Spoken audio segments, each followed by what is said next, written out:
Alright, listen carefully, because what I'm about to say might completely change the way you've been looking at XRP. Most people wake up, check the chart, see a little green or a little red, and think they understand what's going on. But the truth is, the real XRP story is not happening on the chart you're staring at. It's happening underneath it, quietly, patiently, and far away from the noise. Right now, XRP is once again at a point where attention is building, but understanding is still missing. And that gap between attention and understanding is where most people make their biggest mistakes. This isn't about hype, predictions, or telling you what to buy or sell. This is about seeing the situation clearly, without emotion, without panic, and without false promises. Before we go deeper, let me be clear, this content is for educational and informational purposes only. Nothing here is financial advice. Crypto markets are volatile, unpredictable, and everyone must make decisions based on their own research and risk tolerance. Now, here's the hook most people aren't ready to hear. XRP doesn't need to move fast to be moving forward. In fact, some of the most important developments around XRP happen when price looks boring. That's when people stop watching, stop talking, and stop paying attention. And historically, that's exactly when positioning happens. For years, XRP has been one of the most misunderstood digital assets in the entire crypto market. Some people see it as centralized, some see it as outdated, others think it's already missed its moment, but very few people actually take the time to understand what XRP was designed to do and why it still keeps showing up in serious financial conversations. XRP was never built to entertain traders. It was built to solve a problem: slow, expensive, inefficient global payments. That problem still exists today. In fact, as the world becomes more connected, that problem is becoming even more obvious. Traditional cross-border payments can take days. Fees add up. Transparency is limited. XRP was designed to move value in seconds at extremely low cost across borders without friction. That alone puts it in a completely different category than most crypto projects people talk about online. Now let's talk about why XRP updates matter right now.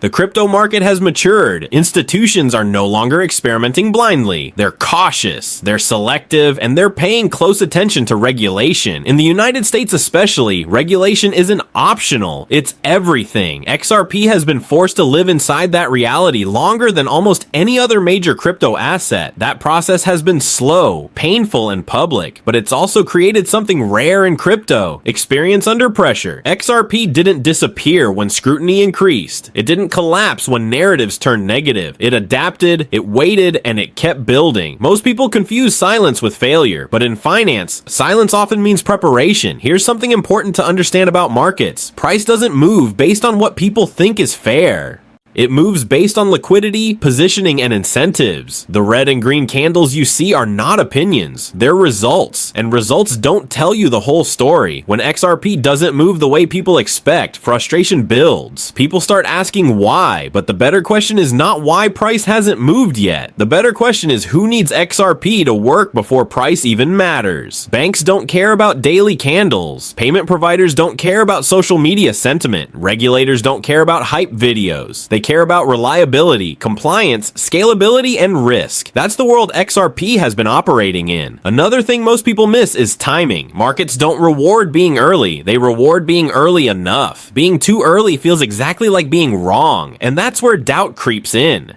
XRP has spent years in that uncomfortable space where belief is tested. Some people left, some stayed, some stopped talking, but the underlying system kept running, transactions kept settling, infrastructure kept improving. If you're still watching this, take a second and hit the like button. It tells the algorithm this kind of calm, honest discussion matters. And if you want updates that focus on understanding instead of hype, make sure you subscribe. Now here's where things get interesting. The global financial system is changing, whether people like it or not. Faster payments, digital settlement, and real-time value transfer are no longer optional. They're becoming expectations. Systems that can't keep up will eventually be replaced or upgraded. XRP sits right in the middle of that transition. This doesn't mean price suddenly explodes tomorrow. Anyone telling you that is guessing. What it means is that relevance is being built quietly, long before it shows up on a chart. And that's the part most people miss. Because the market doesn't reward attention, it rewards positioning, and right now XRP is positioned in a way very few digital assets are. This is just the beginning of the update. In the next part, we're going to talk about why volatility around XRP often feels disconnected from reality, how institutions actually think about assets like this, and why patience is not weakness, it's strategy. So stay with me, because the real XRP story is just getting started. And this is where most people lose the thread, because they expect progress to look exciting. They expect announcements, headlines, price spikes, and instant validation, but real financial infrastructure never grows that way. It grows quietly, behind closed doors, through testing, compliance checks, pilot programs, and long conversations that never make it to social media. XRP exists in that quiet layer of finance, and that alone explains why so many people misunderstand it.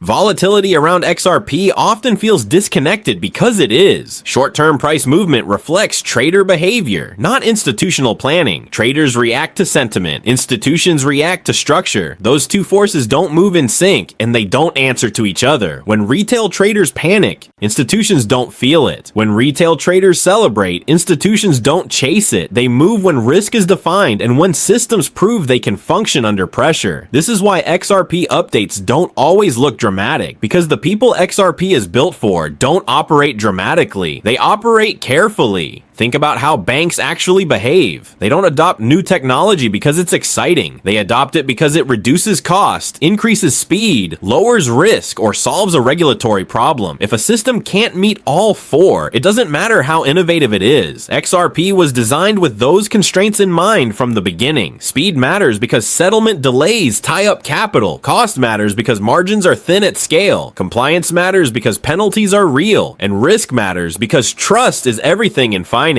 Now here's something most people never stop to consider. If XRP were truly irrelevant, it wouldn't still be discussed. It wouldn't still be analyzed. It wouldn't still be debated years later. Irrelevant projects disappear quietly. XRP hasn't. Instead, it continues to sit in this strange space where it's too established to ignore and too misunderstood to fully appreciate. That's not a coincidence. That's what happens when a project targets a real-world problem instead of a trend. Another reason XRP updates matter right now is because global liquidity conditions are changing. When money is cheap, speculation thrives. When conditions tighten, efficiency becomes valuable. The world is slowly shifting from easy money to careful allocation, and that shift changes which technologies matter. In an environment where efficiency matters, moving value faster and cheaper becomes a competitive advantage. That's not a theory, that's basic economics. This doesn't mean XRP is guaranteed anything. There are no guarantees in markets, but it does mean its design aligns with long-term financial needs rather than short-term excitement. People often ask why XRP doesn't behave like Bitcoin or Ethereum. The answer is simple. It's not trying to. Bitcoin positioned itself as digital gold. Ethereum positioned itself as a programmable platform. XRP positioned itself as a bridge for value transfer. Different problems create different outcomes. Another thing that creates confusion is decentralization debates. People argue endlessly about definitions, models, and philosophies, but institutions don't argue ideology. They evaluate functionality. If a system can operate securely, transparently, and within legal frameworks, it gets attention. If it can't, it doesn't. XRP has spent years being evaluated in that exact way.